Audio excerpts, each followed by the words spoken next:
John chapter 1, verses 1 through 5. In the beginning was the Word, and the Word was with God, and the Word was God. The same was in the beginning with God. All things were made by him, and without him was not anything made that was made. In him was life, and the life was the light of men. And the light shineth in darkness, and the darkness comprehended it not.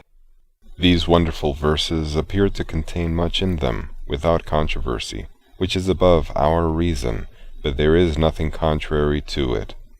There is much we cannot explain, and must be content humbly to believe.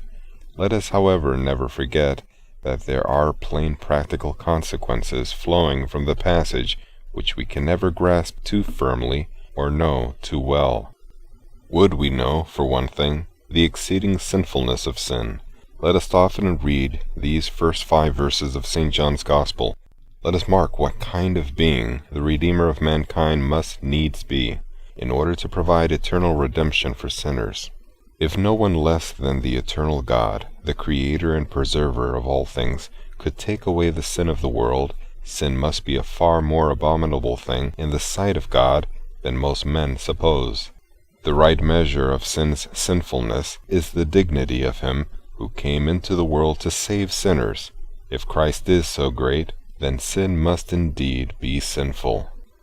Would we know, for another thing, the strength of a true Christian's foundation for hope, let us often read these first 5 verses of St. John's Gospel.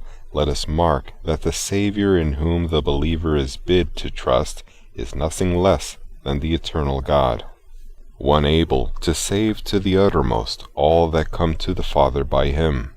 He that was with God and was God is also Emmanuel, God with us. Let us thank God that our help is laid on one that is mighty.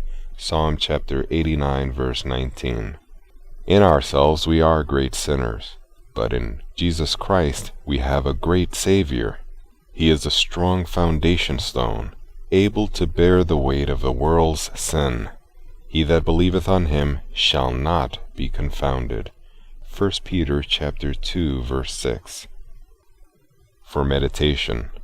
Only a man could die as a substitute for men, but only God could die as a substitute for millions of men.